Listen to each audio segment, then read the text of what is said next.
Bismillahirrahmanirrahim. Assalamualaikum warahmatullahi wabarakatuh. Alhamdulillah wasyukurillah wa la ilaha illallah wallahu akbar. Allahumma salli wa sallim ala sayyidina Muhammadin wa ala alihi wa sahbihi wa sallam.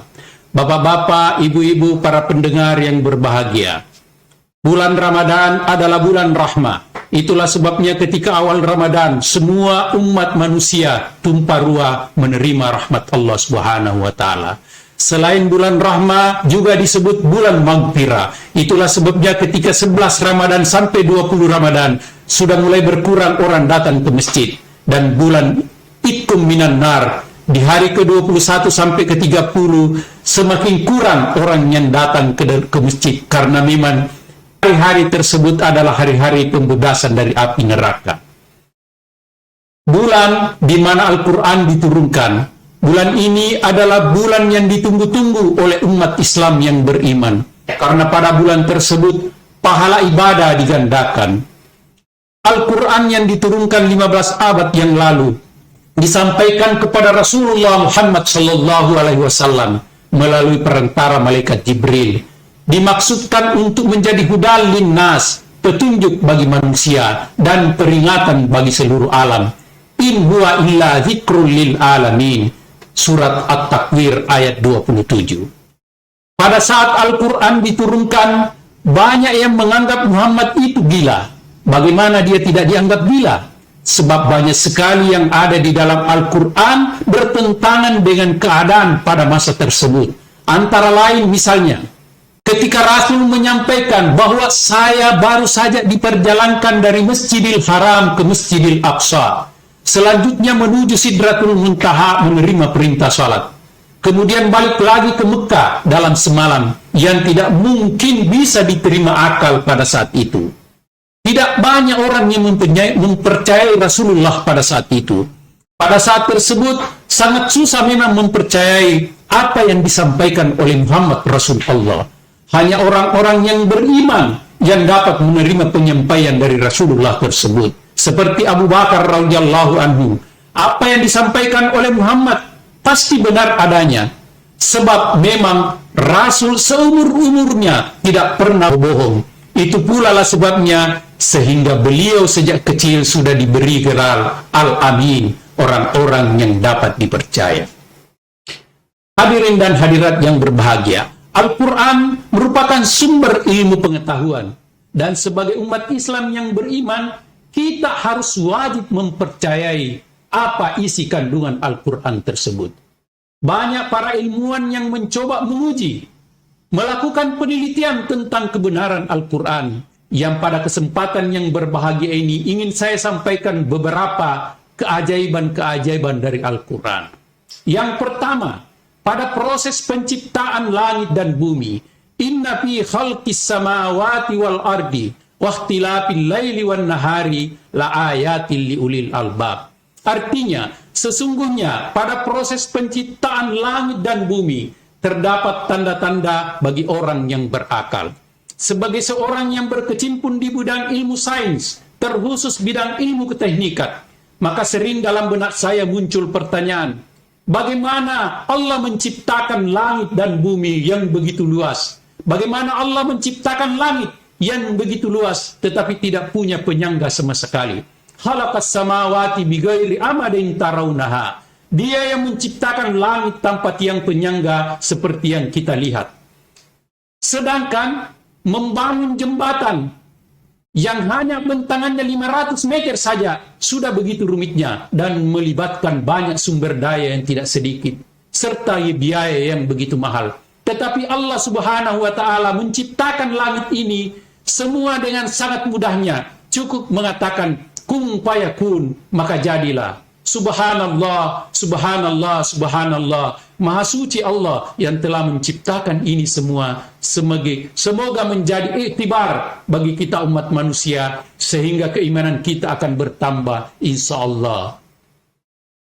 Hadirin hadirat yang berbahagia, seorang pilot pernah ditanya, bagaimana perasaan Anda ketika berada di ketinggian? Ternyata pilot tersebut menjawab, ketika kita berada di ketinggian, dada kita akan sesak. Ini memang secara sains bisa diterima pada ketinggian, karena pada ketinggian semakin kurang oksigen yang bisa kita hisap. Hal ini telah dijelaskan dalam Al-Quran, surah Al-An'am ayat 125 yang artinya, dia jadikan dadanya sempit dan sesak, seakan-akan dia sedang mendaki langit. Demikian Allah menimpakan siksa kepada orang-orang yang tidak beriman. Persoalan rasa sakit, ternyata itu hanya berada di kulit saja. Ini dikemukakan oleh ahli biologi Kate Moore, bahwa luka bakar dalam tidak menimbulkan rasa sakit, karena ujung saraf sensorik sudah hilang. Al-Quran telah menjelaskan dalam surah An-Nisa ayat 56. Innal ladhina kafaru bi ayatina sawfa nuslihin nara kullama najidat juluduhum baddalnahum juludan gairaha liyadukul azaba innallaha kana azizan hakima. Artinya, sesungguhnya orang-orang yang mendustakan ayat-ayat kami kelak akan kami masukkan ke dalam api neraka. Setiap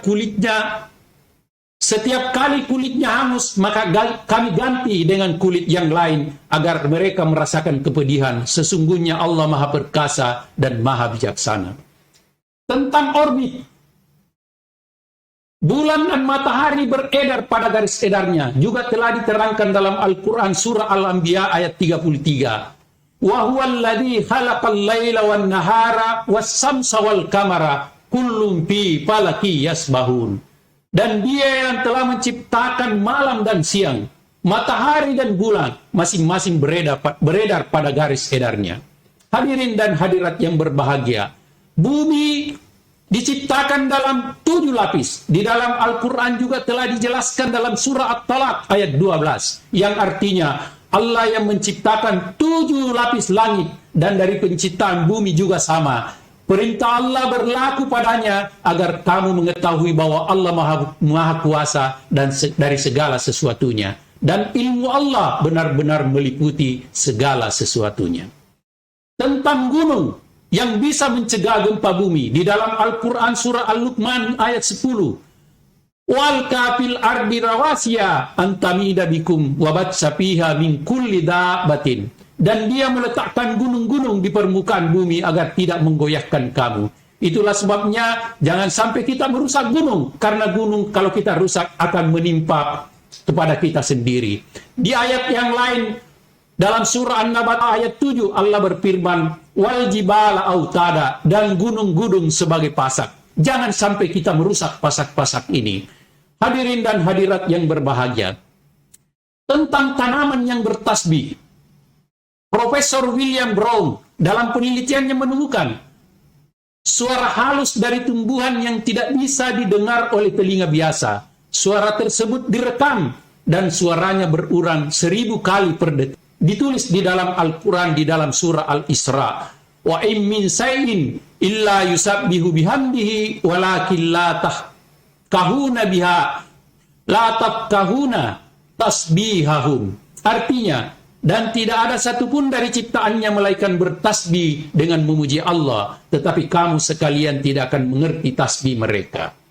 Hadirin hadirat yang berbahagia, sifat dua lautan di Selat Gibraltar, tepatnya antara Maroko dan Spanyol. Kedua jenis air laut bertemu, namun keduanya tidak bisa bercampur. Garis batasnya pun terlihat jelas. Ini juga telah dijelaskan dalam surah Al-Furqan ayat 53. Yang artinya, dia membiarkan dua lautan mengalir berdampingan.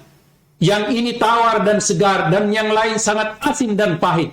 Keduanya ada dinding dan batas yang jelas dan tidak akan tembus. Di bidang matematika, ini juga spektakuler.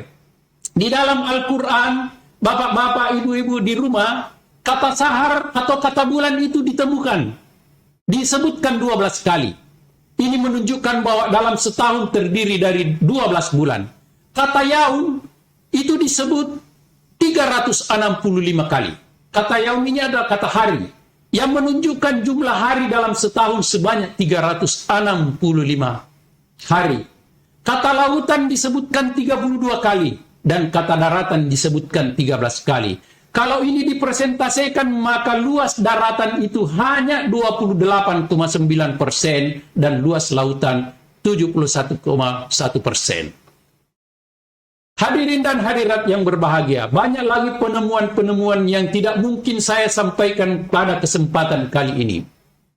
Termasuk berpuasa yang ditemukan oleh Profesor Yoshinori Osumi, berkebangsaan ke Jepang, menemukan bahwa mekanisme autophagy yang menggambarkan tentang manfaat berpuasa, di mana sel-sel yang mati akan dimakan oleh makhluk-makhluk yang ada di dalam tubuh kita, sehingga kita bisa terhindar dari sel-sel mati tersebut yang bisa menimbulkan berbagai penyakit, antara lain kanker, stroke, dan lain-lain sebagainya. Dari apa yang telah saya gambarkan di atas, semestinya kita semua, termasuk kita yang mendengarkan ceramah virtual ini, saya berharap akan menambah iman kita, sehingga tujuan dari puasa yang kita ingin capai, yaitu takwa, bisa kita raih. Hadirin hadirat yang berbahagia, inilah yang sempat saya sampaikan. Mohon maaf kalau ada hal-hal yang kurang berkenan. Wallahul muwaffiq ila aqwamit thariq. Wassalamualaikum warahmatullahi wabarakatuh.